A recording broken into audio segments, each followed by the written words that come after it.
누가복음 24장 1절부터 12절까지의 말씀입니다.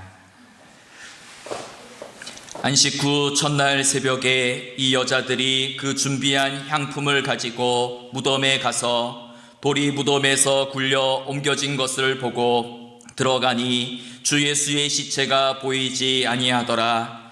이로 인하여 근심할 때에 문득 찬란한 옷을 입은 두 사람이 곁에 섰는지라. 여자들이 두려워 얼굴을 땅에 대니 두 사람이 이르되 어찌하여 살아있는 자를 죽은 자 가운데서 찾느냐? 여기 계시지 않고 살아나셨느니라. 갈릴리에 계실 때에 너희에게 어떻게 말씀하셨는지를 기억하라. 이르시기를 인자가 죄인의 손에 넘겨져 십자가에 못 박히고 제3일에 다시 살아나야 하리라 하셨느니라 한데, 그들이 예수의 말씀을 기억하고 무덤에서 돌아가 이 모든 것을 11사도와 다른 모든 이에게 알리니, 이 여자들은 막달라 마리아와 요한나와 야고보의 모친 마리아라. 또 그들과 함께한 다른 여자들도 이것을 사도들에게 알리니라. 사도들은 그들의 말이 허탄한 듯이 들려 믿지 아니하나 베드로는 일어나 무덤에 달려가서 구부려 들여다보니 세마포만 보이는지라. 그 된 일을 놀랍게 여기며 집으로 돌아가니라. 아멘. 네, 할렐루야. 오늘은 예수님께서 죄와 죽음의 권세를 깨뜨리시고 부활하신 영광과 승리의 날입니다. 부활의 기쁨과 승리가 우리 모든 성도님들의 또 삶의 자리에 함께 하시기를 소망합니다. 우리 부활의 인사를 함께 나누겠습니다. 예수님께서 부활하셨습니다. 다시 한번 하겠습니다. 예수님께서 부활하셨습니다.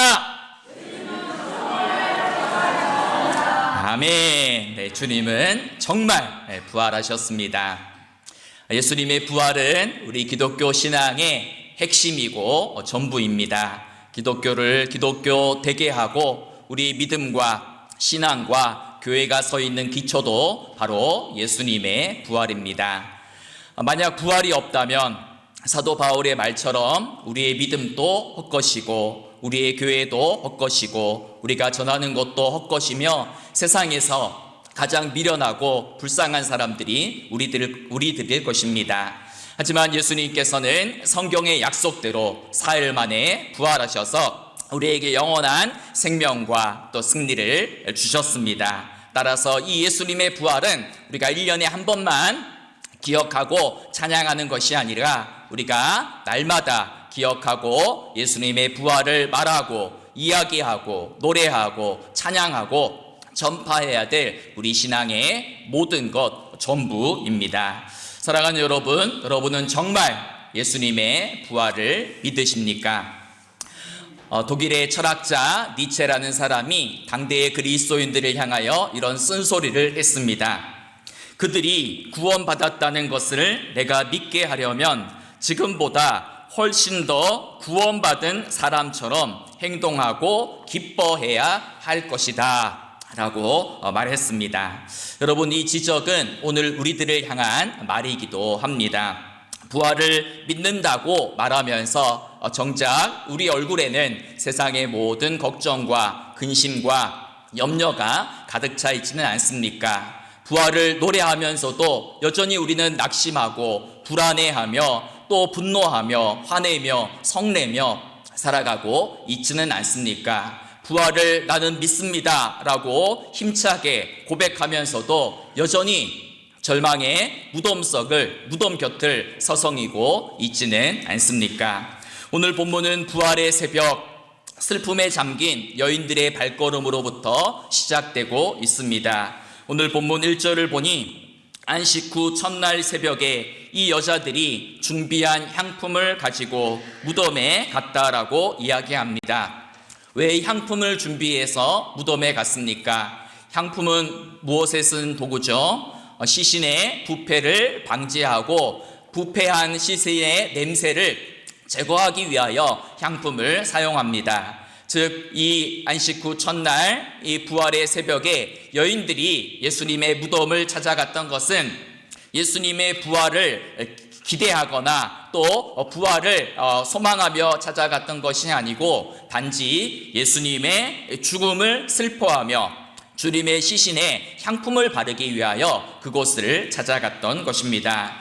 물론 이 여인들의 헌신과 사랑은 귀합니다. 그러나 그들의 사랑은 죽은 자에 대한 추억, 죽은 자에 대한 예우에만 머물러 있었던 것이죠. 그 여인들은 예수님이 다시 살아나리라 하셨던 그 약속은 까맣게 잊은 채 그저 이 시신이라도 잘 돌보아 드려야겠다라는 그런 슬픔에 가득 차서 무덤을 찾았던 것입니다. 그래서 여인들이 그 무덤에 가보니까 무덤을 가로막고 있던 그 큰 돌이 굴려 옮겨진 것을 보고 그곳에 들어가 보니 예수님의 시체가 보이지 않았습니다. 아마도 여인들은 누군가가 예수님의 시신을 훔쳐가고 훼손했다라고 생각했던 것 같습니다. 그래서 근심하고 또 절망 가운데 있었죠. 그들의 눈앞에서 놀라운 부활의 기적이 일어났음에도 불구하고 여인들의 눈이 가리어져서 부활의 주님을 알아차리지 못했던 것입니다. 그때 찬란한 천사가 나타나서 그 여인들에게 말합니다. 어찌하여 살아있는 자를 죽은 자 가운데서 찾느냐? 여기 계시지 않고 살아나셨느니라. 이렇게 말하고 있습니다. 이것은 책망의 말인 동시에 이 여인들의 믿음의 눈을 뜨게 하는 선포입니다. 왜 살아계신 예수님을 죽은 자 가운데서 찾고 있느냐? 왜 생명의 주님을 죽음의 자리에서 찾고 있느냐라고 묻고 있는 것이죠. 여러분, 이 천사의 말은 오늘 우리들을 향한 그러한 말이기도 합니다. 여러분은 지금 주님을, 부활하신 예수님을 어디에서 찾고 계십니까? 어떤 이들은 여전히 과거의 신앙의 추억 속에서만 주님을 찾습니다. 옛날에는 그래도 내가 뜨겁게 믿었지, 과거에는 내가 기도도 열심히 하고 전도도 열심히 하고 그 옛날에는 참 좋았지 라고 과거의 기억 속에만 머물러 있는 사람들이 있습니다. 또 어떤 이들은 막연한 미래 속으로 그냥 막연한 신앙생활을 합니다. 그래 뭐 교회 다니고 예수 믿다 보면 뭐 죽어서 천국에 가겠지, 이렇게 막연하게 미래를 떠올립니다. 그리고 또 어떤 이들은 그냥 형식적인 종교 생활에만 갇혀 있습니다. 그래서 예배를 드려도 아무런 기대도 없고 변화에 대한 갈망도 없이 그저 일요일이 되었으니 주일날 교회에 나오는 형식적이고 습관적인 그러한 것에 갇혀 있는 분도 있습니다. 사랑하는 여러분, 여러분은 지금 주님을 어디에서 찾고 계십니까? 예수님은 무덤에 머물러 계시지 않습니다. 죽음의 문, 사망의 문을 박차고 일어나셔서 부활하셨습니다. 주님은 부활하시고 승리하셨습니다. 부활하신 주님은 지금 어디에 계십니까? 지금 살아계셔서 우리의 삶의 자리에 함께 하시고 나의 삶의 자리에 동행하시고 역사하고 계심을 기억하시기를 바랍니다. 여러분, 부활은 추상적이고 관념적인 이론이 아닙니다. 예수님의 부활은 실제이고 그 예수님의 부활은 오늘 나의 현실을 바꾸는 힘이 있습니다. 그래서 부활을 믿으면 부활을 믿는 순간 죽음의 의미가 뒤바뀝니다. 부활을 믿는 순간 내가 현재 당하고 있는 고난의 의미가 바뀌는 것입니다. 주님을 믿는다고 하면서 여전히 절망과 근심과 불안의 무덤 속에 머물러 있어서는 안 되는 것입니다. 부활의 주님을 믿으면서 여전히 슬픔이 가득 차서 죽음의 무덤을 서성이는 그러한 신앙생활을 해서는 안 되는 것이죠. 여러분, 오늘 여인들은 어떻게 예수님의 부활을 믿게 되었습니까? 단순히 빈 무덤을 보고서 부활을 믿은 것이 아니지요. 오늘 천사의 말이 오늘 본문 6절과 7절에 이어집니다. 갈릴리에 계실 때에 너희에게 어떻게 말씀하셨는지를 기억하라. 이르시기를 인자가 죄인의 손에 넘겨져 십자가에 못 박히고 제3일에 다시 살아나야 하리라 하셨느니라 라고 천사가 말하고 있습니다. 예수님은 이전에 갈릴리에 계실 때 제자들에게 인자의 순환과 인자의 고난과 부활에 관해서 3번씩이나 말씀하셨습니다. 더 정확하게 누가복음에서는 4번씩이나 말씀하셨습니다. 그런데 그때는 제자들이 그 말을 그냥 귀담아 듣지 않았습니다. 그냥 흘려버리고 아무도 그 말을 믿지 않았습니다. 하지만 오늘 천사들의 그 재촉에 여인들은 다시 그 예수님의 말씀을 떠올렸고 그 순간 부활이 믿어졌다라는 것이죠. 그래서 오늘 8절에 보니까 그들이 예수의 말씀을 기억하고 라고 이렇게 이야기합니다. 그렇습니다. 그 여인들이 예수님의 말씀을 기억했을 때에 비로소 눈앞에 펼쳐진 빈 무덤의 의미가 깨달아지게 된 것입니다. 아, 맞구나. 예수님이 살아생전에 말씀하셨던 것처럼 고난당하시고 제3일에 다시 살아나실 것이라고 말씀하셨지. 이 무덤이 비어있는 것은 누군가가 예수님의 시신을 훔쳐간 것이 아니라 말씀하신 대로 부활하셨구나, 승리하셨구나 라는 것을 그 순간 깨달은 것입니다. 여러분, 부활신앙은 무엇입니까? 어떤 신비한 체험이 아니라 예수님의 말씀을 기억하고 붙드는 것에서부터 부활신앙이 생겨나게 된다라는 것입니다. 여인들에게 빈 무덤 자체는 부활의 증거가 되지 못했습니다. 그런데 예수님의 말씀을 기억하고 그 빈 무덤을 보았을 때에 그 빈 무덤은 부활의 가장 강력한 증거가 된 것입니다. 여러분, 엠마오로 내려가는 두 제자의 이야기도 우리 모두가 떠올리실 것입니다. 절망과 낙담에 가득 차서 고향으로 돌아가던 그들의 마음이, 가슴이 언제 뜨거워졌습니까? 자신들 곁으로 다가와서 말을 건네던 나그네가 부활하신 예수님이라는 사실을 언제 깨닫게 되었습니까? 32절에 보면 이렇게 이야기하죠. 그들이 서로 말하되 길에서 우리에게 말씀하시고 우리에게 성경을 풀어주실 때에 우리 속에서 마음이 뜨겁지 아니하더냐라고 이야기하고 있습니다. 즉 하나님의 말씀을 들을 때에 그 말씀을 기억할 때에 부활의 주님을 보게 되고 만날 수 있었다라는 말씀입니다. 여러분, 오늘 여인들은 이 천사들의 이 말을 듣고 그냥 혼자서 이 천사들의 말을 듣고 예수님의 말씀을 기억하고 부활하신 예수님을 믿게 되었습니다. 이 여인들은 혼자서만 그 기쁜 소식을 간직할 수 없어서 급히 달려가서 다른 제자들에게도 이 소식을 알려주었습니다. 오늘 본문 10절은 이 여인들의 이름이 나열되고 있죠. 이 여자들이 누군가 하고 그 이름이 나열되어 있습니다. 막달라 마리아와 요한나와 야고보의 모친 마리아다. 그리고 다른 여자들도 있었다라고 이야기를 하고 있습니다. 여러분, 사실 이 당시에 이 고대 사회에서는 이 여인들의 이 말은 법정에서 증인으로서의 효력이 없었습니다. 쉽게 말해 당시는 이 남자들의 말만 믿는 시대였습니다. 그런데 오늘 복음서는 특이하게도 부활 사건을 최초로 목격한 사람들이 여자들이다, 여인들이다라는 것을 강조합니다. 이것은 부활이 꾸며낸 이야기가 아니라 실제 일어난 사건임을 보여주는 강력한 증거가 됩니다. 만약 부활이 일어나지 않은 허구라면 어떻게 부활을 증언해야 됩니까? 당시에 가장 힘있고 유력한 사람들의 목소리를 실어야 되지 않겠습니까? 하지만 이 성경 기자는 의도적으로 법적 효력이 법적 효력이 없는 이 여인들을 부활의 첫 목격자로 이렇게 소개하면서 부활이 실제 사건임을 담대하게 증언하고 있는 것입니다. 여러분, 오늘 여인들은 부활한 예수님을 자기 눈으로 직접 보지는 못했습니다. 그런데 빈 무덤을 보고서 부활을 믿었습니다. 그래서 이 빈 무덤의 기적, 예수님이 부활하신 이 이야기를 다른 제자들에게도 전했습니다. 그런데 그 다른 제자들의 반응이 어떠합니까? 11절을 보니까 사도들은 그들의 말이 허탄한 듯이 들려 믿지 아니하나라고 이야기를 하죠. 여러분, 이 여인들은 예수님의 부활을 믿었는데 왜 다른 사도들은 예수님의 부활을 믿지 못했겠습니까?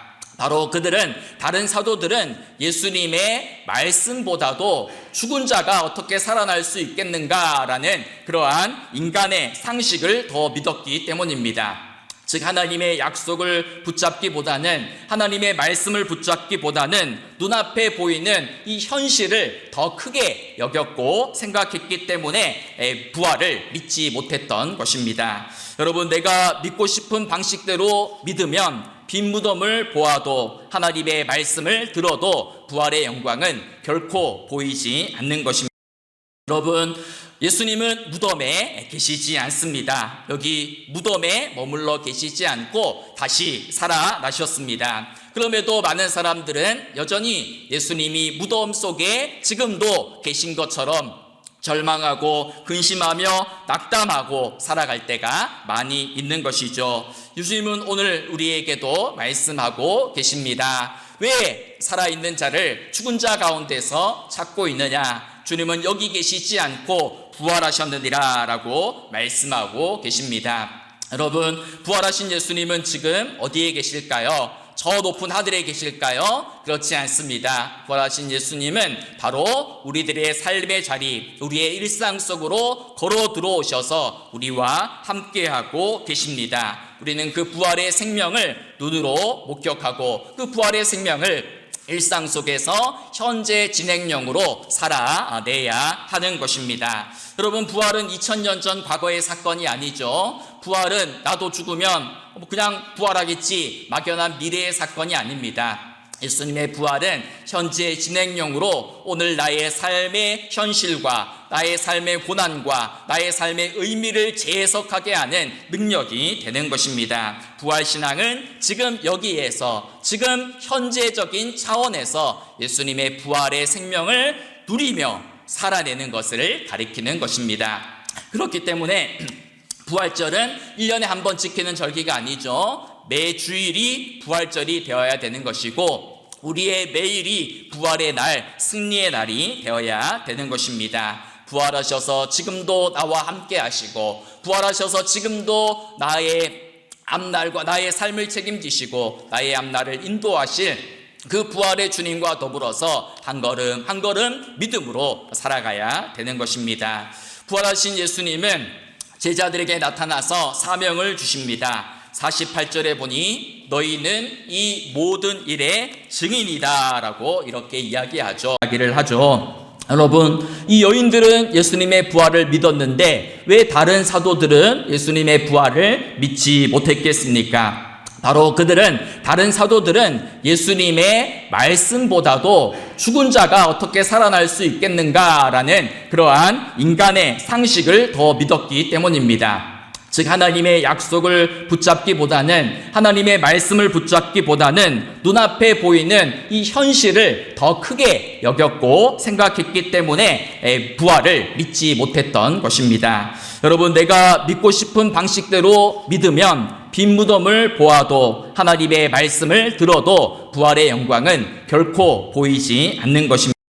여러분, 예수님은 무덤에 계시지 않습니다. 여기 무덤에 머물러 계시지 않고 다시 살아나셨습니다. 그럼에도 많은 사람들은 여전히 예수님이 무덤 속에 지금도 계신 것처럼 절망하고 근심하며 낙담하고 살아갈 때가 많이 있는 것이죠. 예수님은 오늘 우리에게도 말씀하고 계십니다. 왜 살아있는 자를 죽은 자 가운데서 찾고 있느냐? 주님은 여기 계시지 않고 부활하셨느니라 라고 말씀하고 계십니다. 여러분, 부활하신 예수님은 지금 어디에 계실까요? 저 높은 하늘에 계실까요? 그렇지 않습니다. 부활하신 예수님은 바로 우리들의 삶의 자리, 우리의 일상 속으로 걸어 들어오셔서 우리와 함께하고 계십니다. 우리는 그 부활의 생명을 눈으로 목격하고 그 부활의 생명을 일상 속에서 현재 진행형으로 살아내야 하는 것입니다. 여러분, 부활은 2000년 전 과거의 사건이 아니죠. 부활은 나도 죽으면 그냥 부활하겠지, 막연한 미래의 사건이 아닙니다.